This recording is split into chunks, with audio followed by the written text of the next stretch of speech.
Welcome back to Proxamer, everybody, and today we're going to be talking about the rise of the Biel-Tan Craftworld in Nephilim, and we're going to be talking a little bit about what has made the Biel-Tan exceptionally powerful with the new changes that Nephilim has brought with it. So, Biel-Tan was a powerful Craftworld before, and I've played them in several games, and I always thought that they were pretty solid in general, but in a lot of ways, I felt that they were heavily overshadowed by Hail of Doom style lists that could also bring a lot of aspect warriors in the form of Dire Avengers and essentially do the same, if not more damage than the Biel-Tan could potentially do under similar circumstances with similar buffs and so forth. However, since the nerf to Hail of Doom, I think that Biel-Tan is in a much better place comparatively damage-wise, and I also strongly believe that because of the nerfs to Matchless Agility and Fire and Fade, the increased mobility of the Biel-Tan improved battle focus is one of the main reasons why the Biel-Tan are in such a good spot post-Nephilim nerfs. So what we're going to be doing in this video is we're going to be going over the Craftworld traits, Warlord trait, relic, and stratagem of the Biel-Tan, and we're going to be talking and analyzing why the Biel-Tan is actually in a great position after the changes of Nephilim, despite their numerous nerfs to their various aspect warrior units in the form of point increases. So jumping right into it, the army bonus is the Sword Wind. So basically what this does is the first part of the rule allows units that advance or make a battle focus move to treat a roll as a 1 or a 2 as a 3 instead. So this basically makes battle focus much more reliable and makes stratagems like Matchless Agility less of a priority to use, saving you command points that you will need for other things in your army like Blade Storm or Wrath of the Shrines. It also allows 1 reroll to hit per unit, and this significantly increases the army's accuracy, especially on weapons with a low number of shots. Fire Prisms, D-Cannons, and Bright Lances, just to name a few, are weapons that really benefit very highly from this, especially if the enemy army is in dense cover or is benefiting from any negative hit modifiers. Now, the Biel-Tan Warlord trait is perhaps one of the best Warlord traits in the Codex, and the reason why is because it's essentially a second guide that cannot be prevented with things like Deny the Witch, and you cannot fail it like you can a regular psychic test. Now, it only works until the end of turn, but that is more than enough to make it very powerful for both shooting and combat, or both, if your unit can do that. For example, just like Guide is very effective on Shining Spears, an ability like Natural Leader is also very good on Shining Spears because it works for both their shooting and combat. However, unlike Guide, which lasts a full battle round, this only lasts until the end of the turn, so it is a little bit, tiny bit less effective in that way, but again, most of the time that is not going to matter because whatever target you hit is going to be very dead. Now, the relic for the Biel-Tan is the Spirit Stone of Biel-Tan. It basically allows the Farseer to know an extra psychic power from your chosen discipline, and you can reroll 1 psychic test per psychic phase. So it makes your Farseer a little bit more efficient, and I think it's a good relic, but in most cases, I don't think it's entirely necessary, as Biel-Tan armies will usually be running 2 Farseers anyway, outloaded with offensive type spells, and Guide and Doom, as well as Ghost Walk, will already be more than covered. And for the extra power, you could have something like Focus Will or something like that. And again, I like this relic. I just don't think it's necessary in every list. Of course, if you do want to add it to your Farseer, there's no problem with it. And it will make your Farseer a lot more efficient at casting psychic powers. And it doesn't hurt to know an additional psychic power in case you need it. Now, I think the real selling point, though, of the Biel-Tan lies in their offensive buffs. And what I mean by that is Natural Leader is a very good offensive buff, but in combination with this stratagem, it becomes absolutely insane. So basically, Wrath of the Shrines increases the damage of the selected unit by creating additional hits on rolls of 6 to score an additional hit, which basically means that for every 6 attacks that you roll, on average, you will get an additional auto hit on your rolls.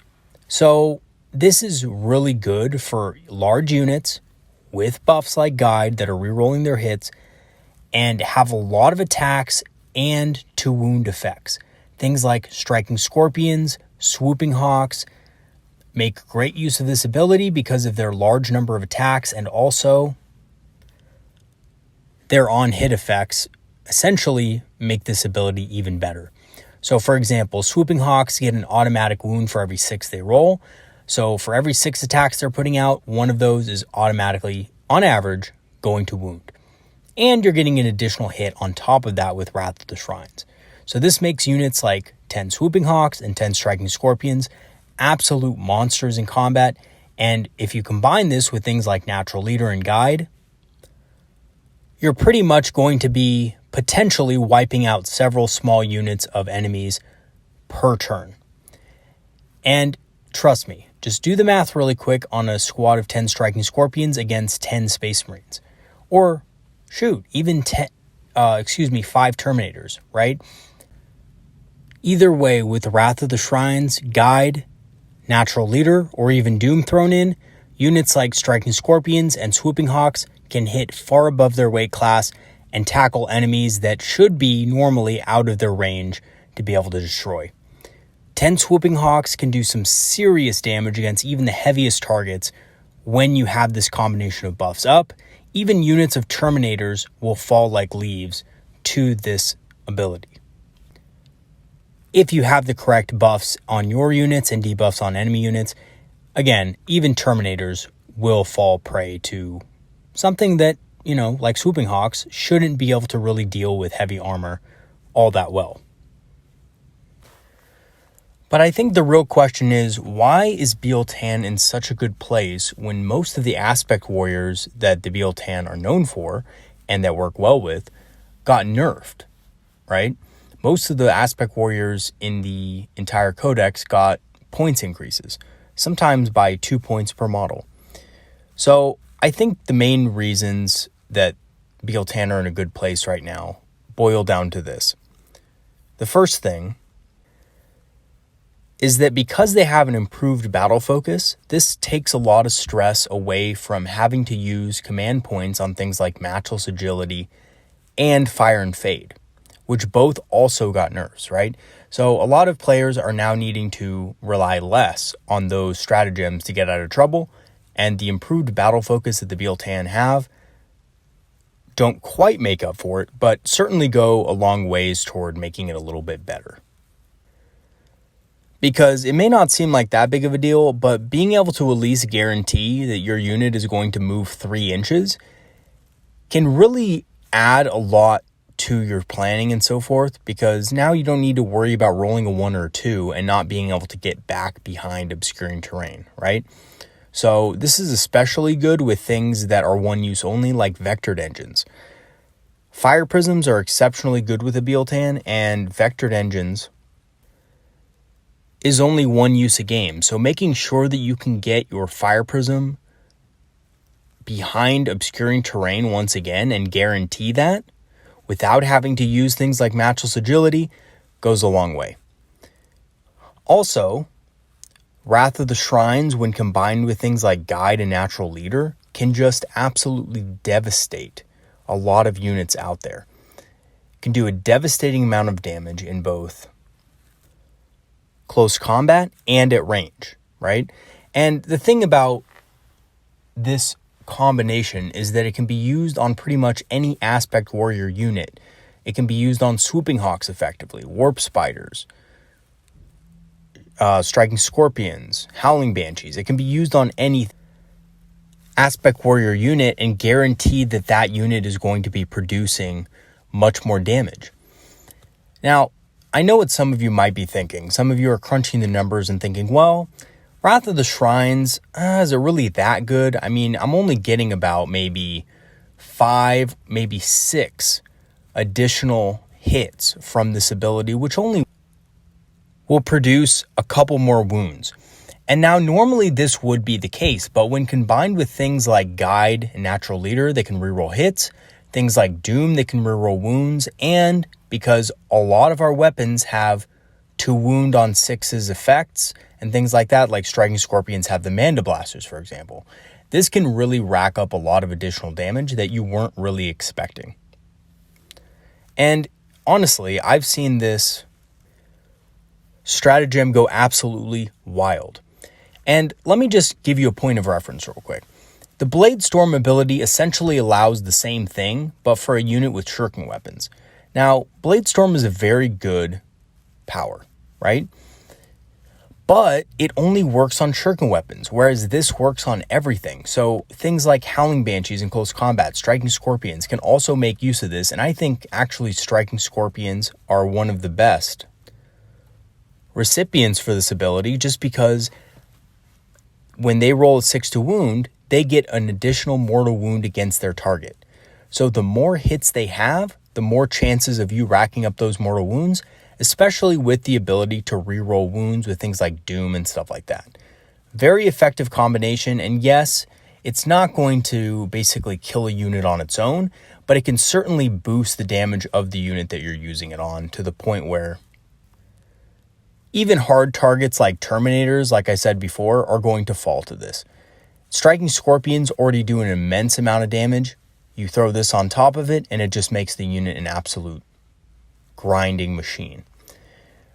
Also, the Biel-Tan get a single reroll to hit per unit, and this makes the entire army more accurate. So things like Fire Prisms or single D cannons, or honestly, even Vipers and things like this with Bright Lances are much more effective now because their single shot weapons normally wouldn't be able to be buffed with any accuracy bonuses, right? Because a lot of those units aren't core.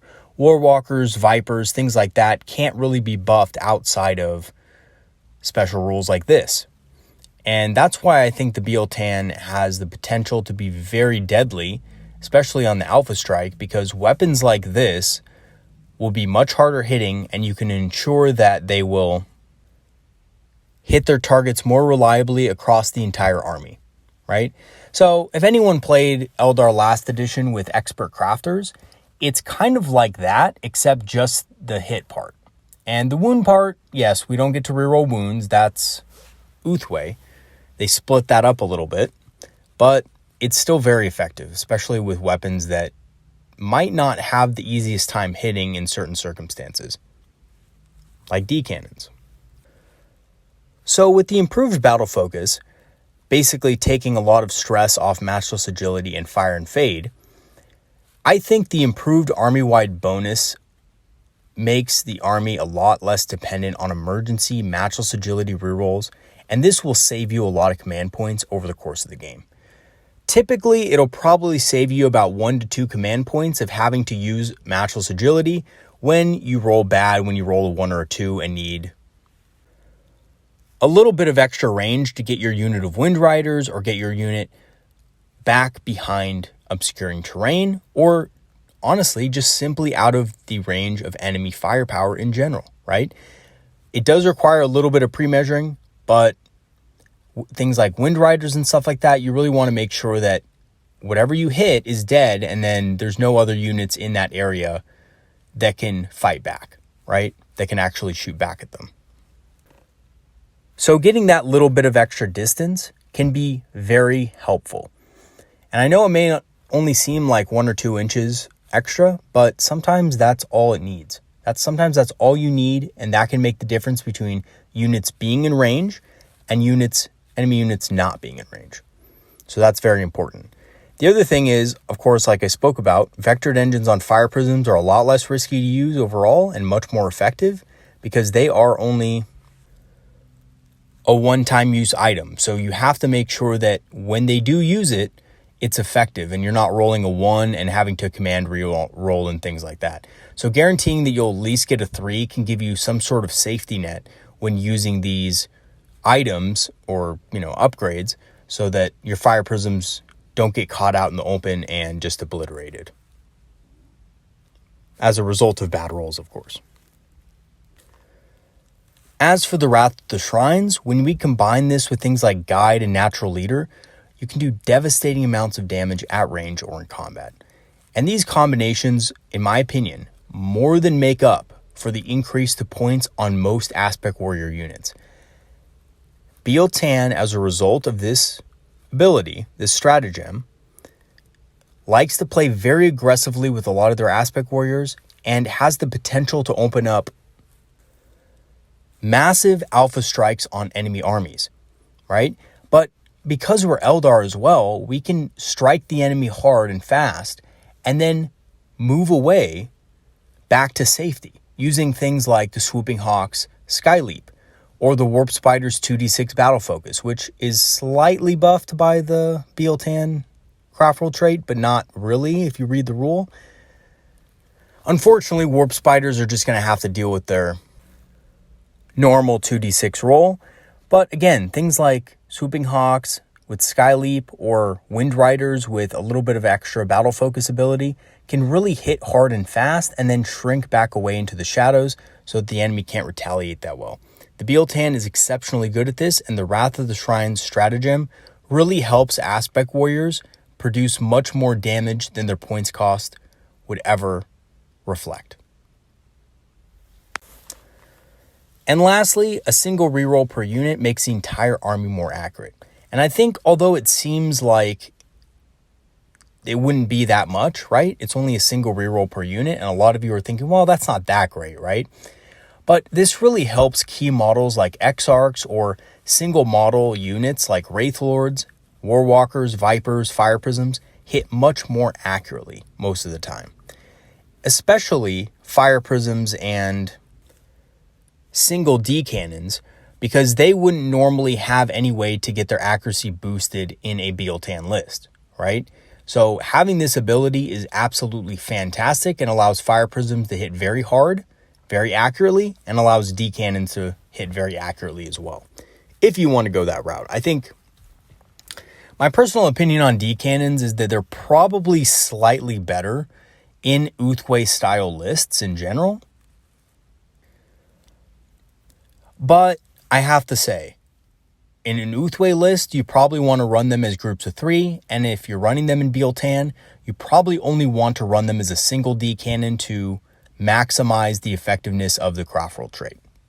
So they're run a little bit different in each list. I think personally, I'll probably still keep most of my Fire Prisms in my Biel-Tan list, just because I think that the combination of vectored engines and the reroll to hit just makes them so powerful. Makes them hit way above what their points cost would even suggest now. But I do think that D cannons can also be very effective in certain cases if you're running a different kind of Biel-Tan build. I think that they're pretty useful, basically. So in conclusion, I think the combination of greater mobility and some insane combat potential through the Wrath of the Shrines and Natural Leader buffs make Biel-Tan one of the more powerful Craftworlds coming out of the Nephilim expansion.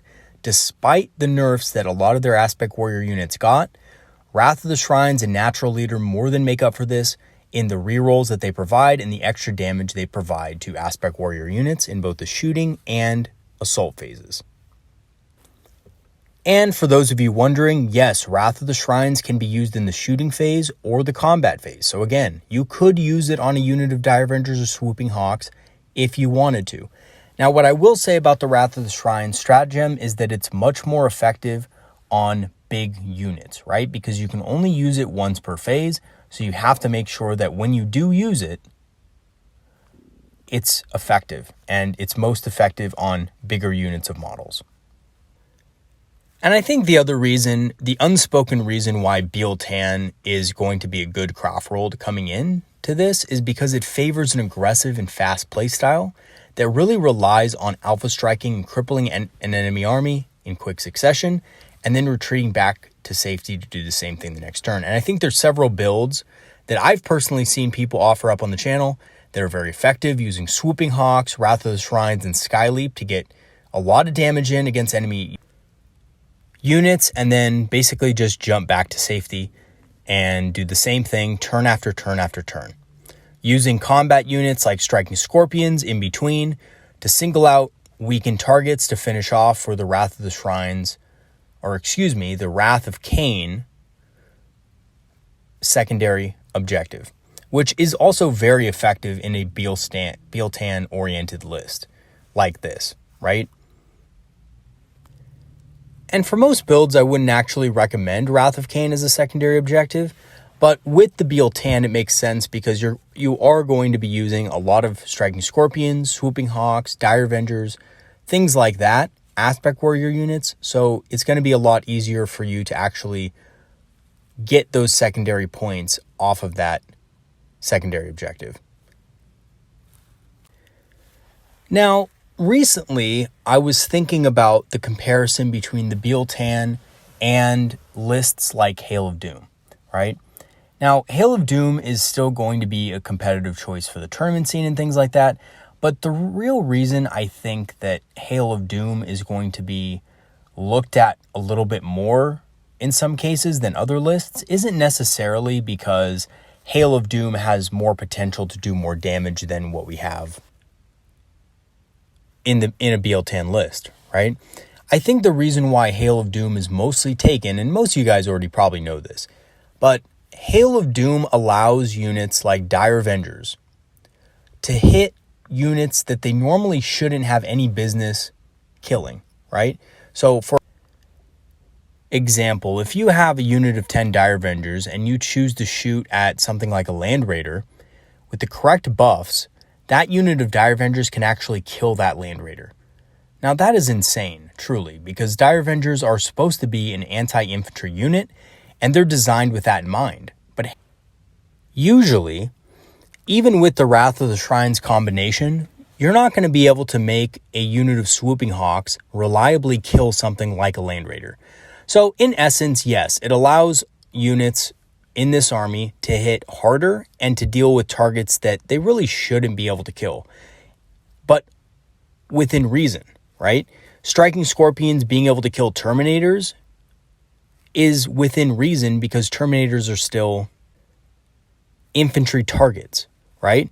Swooping Hawks, it's the same thing with them. Yes, they can hit above their weight class in that normally they'd be dealing with light infantry and chaff style infantry like tactical marines at most, not things like Terminators or Obliterators or whatever. And with the Wrath of the Shrine's ability, they're going to be able to do more damage against these types of targets, but they aren't going to be able to go so far outside their own target range that they're killing things that they have no business killing, like Land Raiders and stuff like that, right?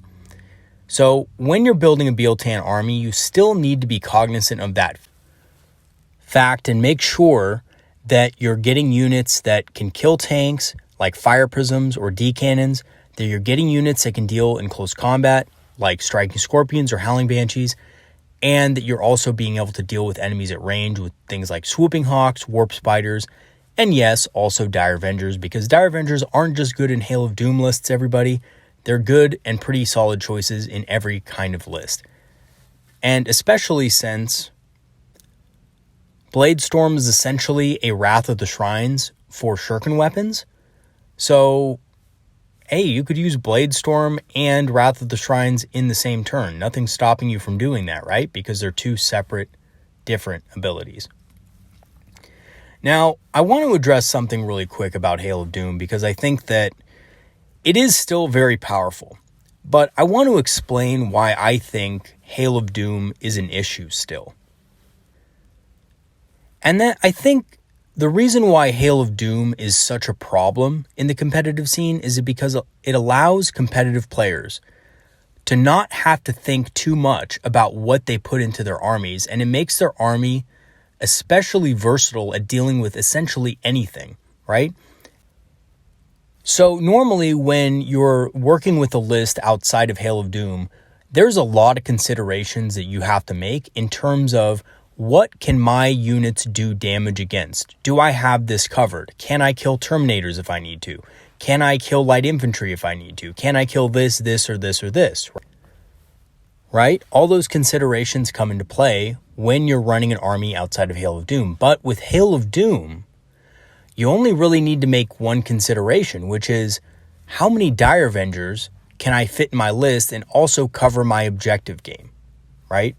And also, Dire Avengers aren't that bad at doing objectives themselves because they have the defensive tactics ability. So Dire Avengers in Hail of Doom lists become this basically ultra unit that can kill anything. And when I mean anything, I mean anything. They can kill Land Raiders with the correct buffs. They can kill the heaviest targets in the game, no problem, because of the combination of, again, things like Guide, Doom, and Hail of Doom with Blade Storm. They just can rip to shreds pretty much anything that they want to without too much thought.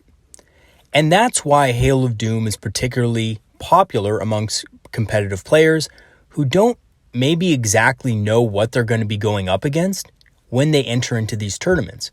They might be going against all sorts of different types of lists, right? So it helps to have a list that can basically do the same thing no matter what your enemy brings, right? Which is basically just do a bunch of damage. And I'm not against Hail of Doom lists. I personally just think they're kind of boring because you're only taking a certain type of unit, which are essentially shuriken type units, with your objective units like Rangers and stuff like that as well. And it's not too diverse as far as what you actually bring to the table with a Hail of Doom list. So I think the advantage, coming full circle now, I think the advantage to a Biel-Tan style army is that there is unit diversity, right? The units can actually perform different tasks, and you can make better use out of things like fire prisms and D-cannons, which, to be fair, Hail of Doom lists do not buff in any way, shape, or form. And I think obviously fire prisms are good in any type of list, even without buffs, but it's especially important because when you're going against armies that have things like heavy invul saves, stuff like that, Hail of Doom tends to be a lot less effective against those types of enemies. So I think it is a big advantage that the Biel-Tan take units like Fire Prisms that can ignore invul saves with their linked fire. They take units like Swooping Hawks and Warp Spiders and multiply their damage in ways, as well as Striking Scorpions, by the way, and multiply their damages in ways that can get around these things that Hail of Doom might not be able to get around that easily. And just imagine this, right? A unit with Hail of Doom is going to do an insane amount of wounds to most targets they hit with the right buffs. But let's say that that enemy unit that they were going to go against has a 4+ invul save, right?